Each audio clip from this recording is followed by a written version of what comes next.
To do is introduce our next speaker. So Elena Fersman, Head of Global AI Accelerator from Ericsson, here to speak to us. Welcome to the stage, Elena. Thank you. You're welcome.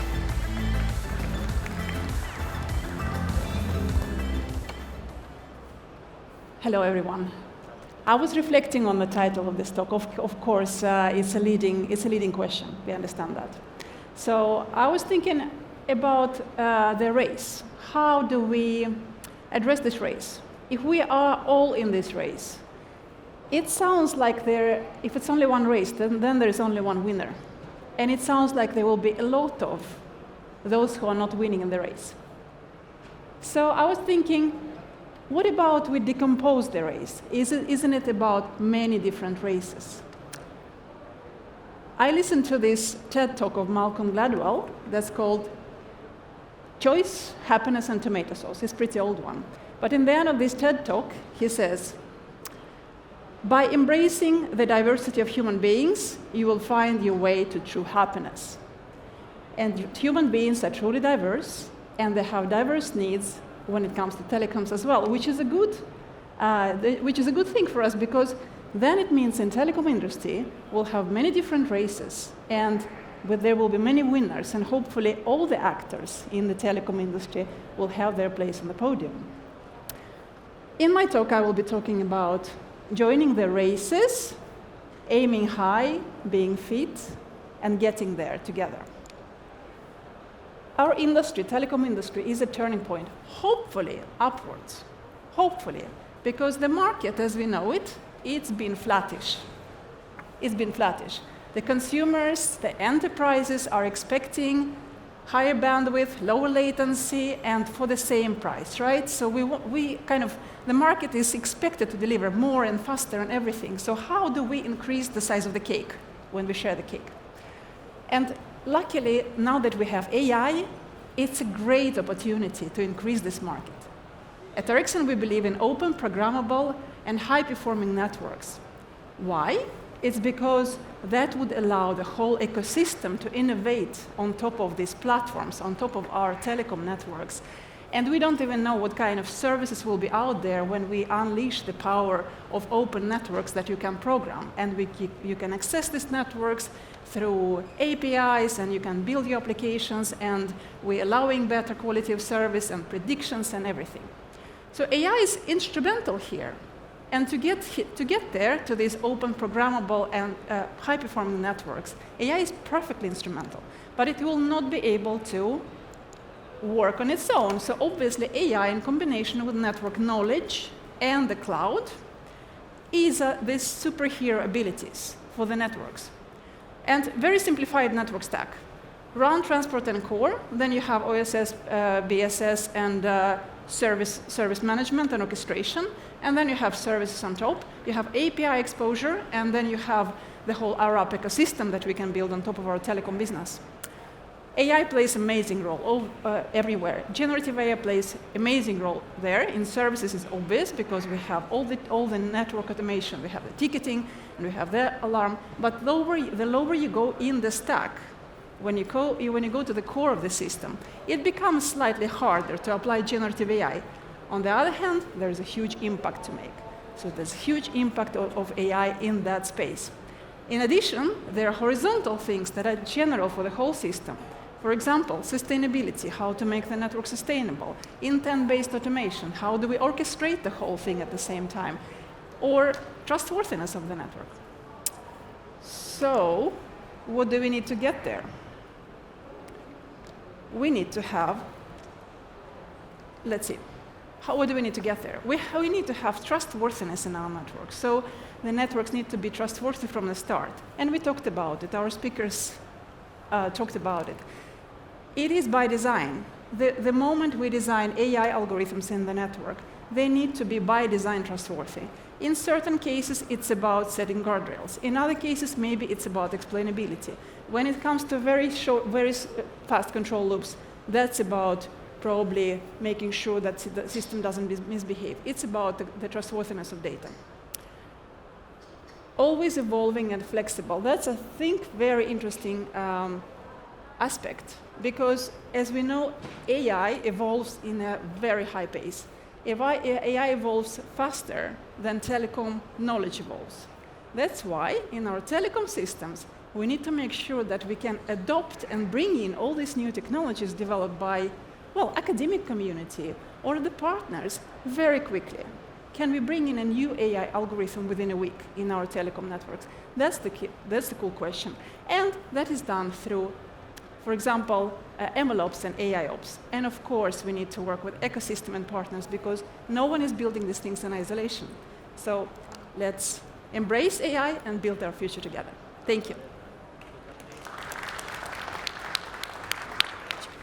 First of all, thank you all for your comments. I was just struck by everybody focused on some of the same things, but you took a different tact on it. So I may direct a few questions in your direction on that. So Elena, since you're sitting close to me, you asked me where you should sit. You probably wouldn't want to sit there because I'm going to direct the first question to you.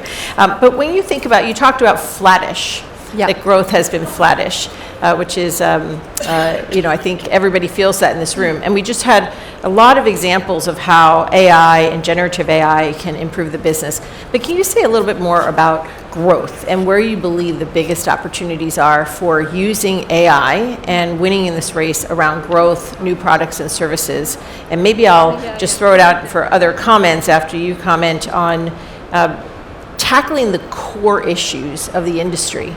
Do we believe that this could be one of the keys to that? I think the main thing about this opportunity to change this curve is actually opening up. This is the open networks that allow for innovation. So if you believe that we will allow the community to innovate on this network, and they will, in their turn, they will also bring a lot of AI capabilities that will run on top of their network. So it's AI to AI kind of communication. Then I think AI in telecom AI will be a must to manage this complexity because it will become even more complex having a lot of different enterprises running on top of our networks, right? So it's not directly AI that is a door opener in my opinion, but it's more the openness of the networks that we are opening up the networks through APIs. Okay. Any other thoughts or comments on growth in the industry and the role that AI can play? I know, Scott, we're not going to get into exactly which products and services, but you mentioned this in your conversation with us. Yeah, I think there's a range of opportunities to build new service models and new capabilities, a little bit like we've done with IoT. I think there's a big market taking those capabilities, integrating into the open network that Elena talked about, and offering new service types to banking customers, to other enterprise customers. They are just like us. They're trying to get access to automation and capabilities that could transform their processes as well. But that's going to need a very different model in the way that we work. Telcos have been very inward-centric for a long time, not great at partnering, not great at building ecosystems, and that ecosystem element, I think, is going to become critically important. It's great to see the Open Gateway initiative, and finally, as an industry, we're starting to work together with hyperscalers to create those ecosystems. If we want to be successful in AI, we'll need to do that. Harmeen, you talked about, you've been at this for a while, obviously. You talked about your $500 million and then doubling the ambition. Yep. So, a new CEO means double the ambition. Yes. That's right. Well, I know you're up to the task, but if I could go to, even in the first $500 million, so I'm just rounding the numbers here, what are the long poles in the tent from your perspective? What are the things that could stand in the way, and what are the no regret, you just got to get this done from an AI perspective, not necessarily Gen AI? Yeah, I think two things. One is when your data is everywhere, it's actually nowhere because it's useless. And it's just being able to identify the critical data and prying it out of the dead hands of some people who wanted to sit on it and getting it. I mean, it sounds, it sounds obvious, and it's a little bit obvious, but it is actually the fundamentals on which a lot are built.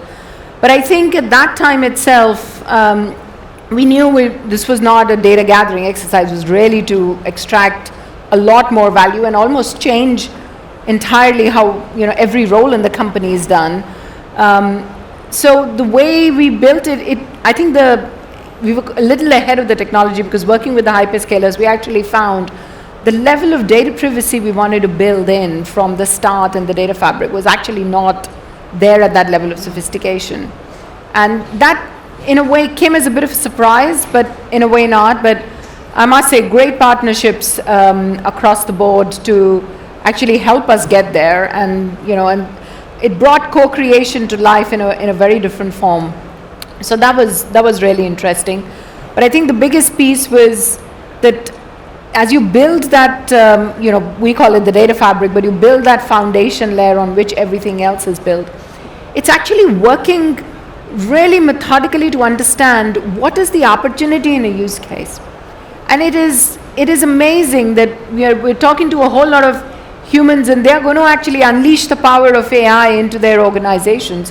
But yet it is our own thinking that sometimes comes in our way. And it's almost like when you start in an organization, and the bigger the ambition, there's a lot that you need to do to kind of prove that this works for me, rather than the other way around, saying, oh my God, this is amazing, let me at least give it a try and be a part of being better. I think that took a little bit of time, but I think we've come on the other side, and I think that's what Gen AI unlocked for a lot of companies and a lot of us. It's for the first time, or technology is speaking the human language, and human is not learning the technology language. And I think that's the reason why we all saw ChatGPT get 100 million customers in less than 60 days, and really create a different power that any of the other companies have not unleashed so far for any of the products. Yeah, it's become much more intuitive, and I don't think the buzz hurt at all. Suddenly technology became the center of the conversation. We've all been talking about it for years. So, yeah. SG, I see you nodding your head. Do you have any thoughts on Harmeen's comments? So from our perspective, so we invest, as I told you, invest a lot in this generative AI, also traditional AI technology. So for us, no regret move is that applying LLM for our internal efficiency is very obvious. So to do that, we will invest on the supercomputer to develop our own LLM. So from that experience, we can understand what the nature of LLM and also how to implement application around there. So through that experience, we made our internal engineers have so much experience to develop that kind of LLM, and now I am asking them to successfully collaborate with their big tech companies in US. So we are working together, Anthropic, OpenAI. However, we can pay some money to let them work for us. However, to work with them, we need our internal expertise to prepare the data, or to make the evaluation set or evaluation methodology to figure out how much our LLM can work accurately. So through that experience to develop our own LLM, it really helps a lot for us. And also in this LLM era, scale really matters. So every technology is very expensive. As OpenAI or Google, Anthropic, they investing tens of $billions to train their own model. However, telcos are big enough. However, on that sense, LLM development side, we cannot invest that huge amount of money. So that's why we build up telco alliance together to make a scaled approach. That's another no regret move from us. And it emphasizes the point that many made, which is getting that ecosystem right. Focusing a bit internally, Abji, let me turn to you, because I think on one of your slides you said, AI is already embedded across DT.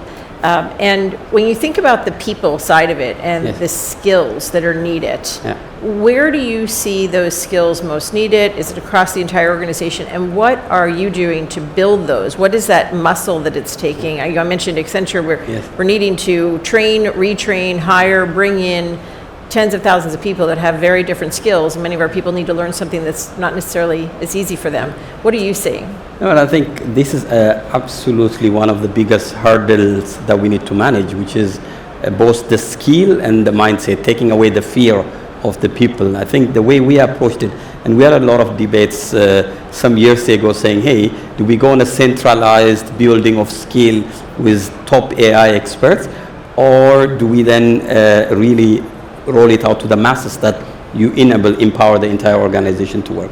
We actually went for a sort of a combo approach. So in the last 4-5 years on this entire AI journey, we've been able to upskill on a basic level 75,000 employees in Europe. Yeah, so giving a basic training on how do you use AI, how do you structure your data, how do you make that available.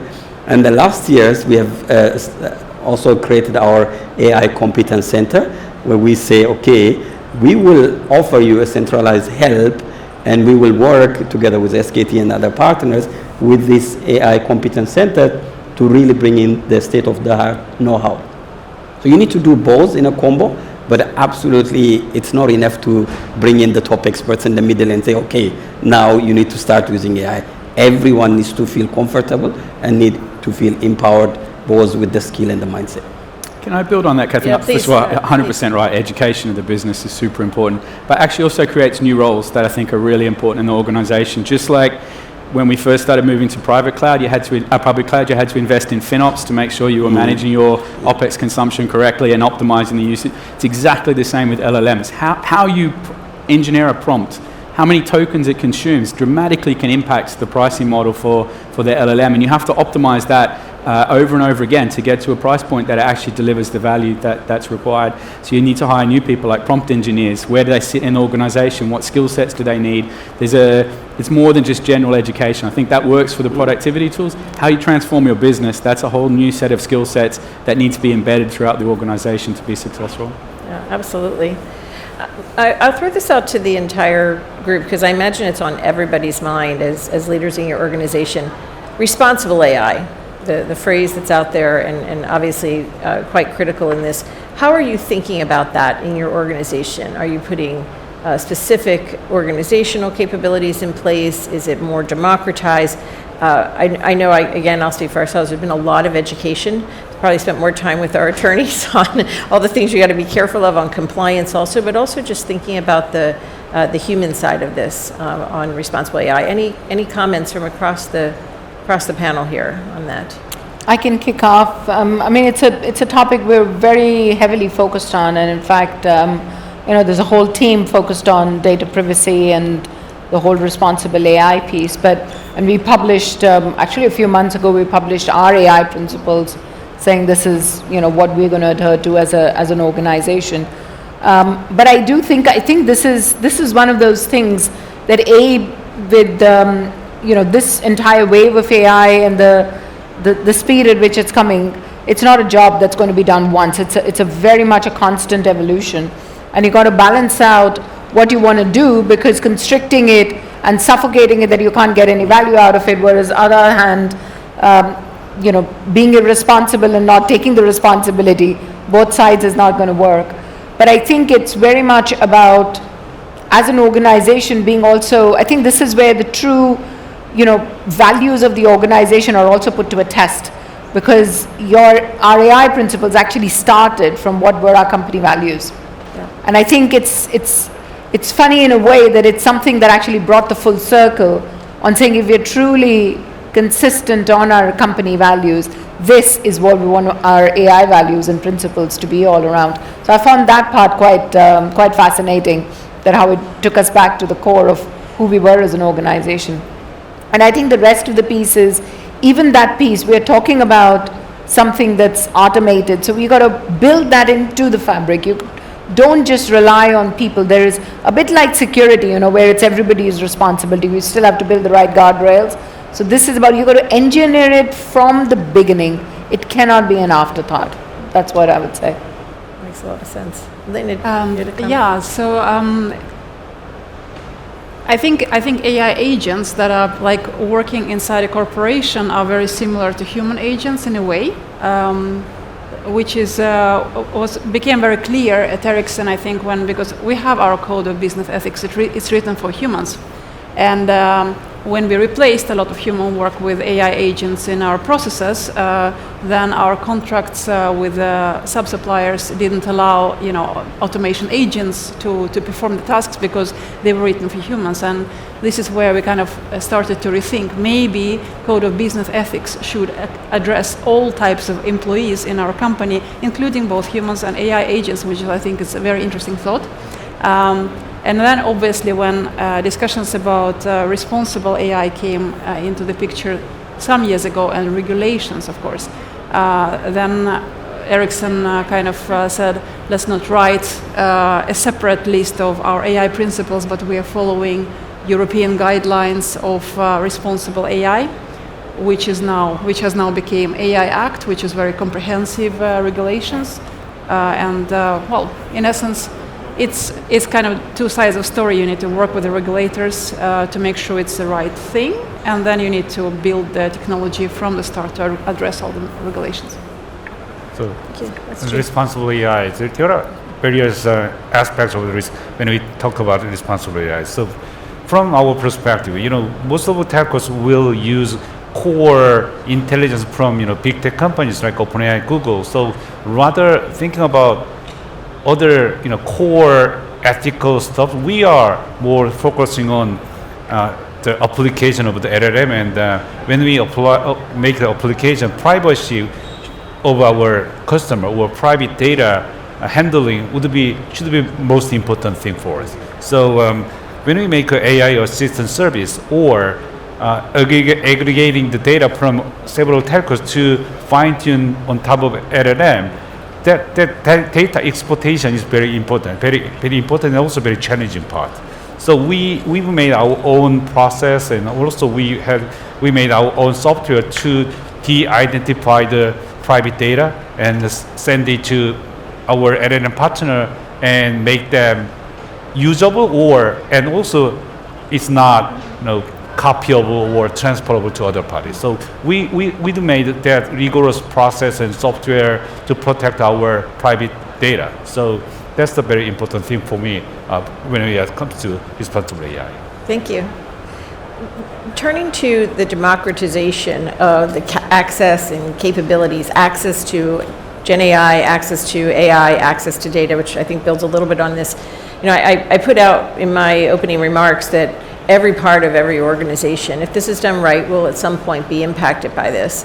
I'm curious, and maybe Scott, I'll turn to you, and then maybe Abdu, how are you thinking about the democratization of access to this and every employee looking at what they can do, maybe internally, and then also how you serve your customers better? How are you thinking about that? For us, it's critical. I think I mentioned it in my presentation. Yeah. If technology or the IT department is the bottleneck for building generative AI capabilities, then I think you're going to fail. You simply won't be able to move at the pace and speed. So building the right architecture with the right framework and guardrails and responsibility profiles is really important, but you need to enable the tool set so that the business can build their own applications, their own technologies. I think the tool sets are becoming more available and it's getting easier and easier to do, but it's about having the right architecture and the right security guardrails to make sure that they don't run amiss. Absolutely. Abdu? I think just adding on what Scott said, I think that 2-3 aspects. For me, as I said, the first part is to be able to enable the entire organization to upskilling, reskilling, but also important is the accessibility of the data within an organization, because there's always an issue where you have data everywhere. I think, Herman, you were mentioning this, and this ownership of data, clear data governance and quality of data, and having a data mesh that's really attached to each other, that's easily accessible, and then providing the tools on top for everyone in the organization to be able to generate value out of it. That's the only way you can scale. If you put it as a central unit that owns all of that, it's just not going to scale. Right, and definitely sub-optimize. When you think about change as a core capability, I know we're challenging everybody to look at what they do, no matter what it is, and say, how could you do it differently? How could this enable you? I could give a simple build on what we're talking about. We've launched a search capability with Gen AI on our FAQs for all of the information that we store. We're getting terrible accuracy, 20-25% accuracy in returns. These LLMs are rubbish. They're just so...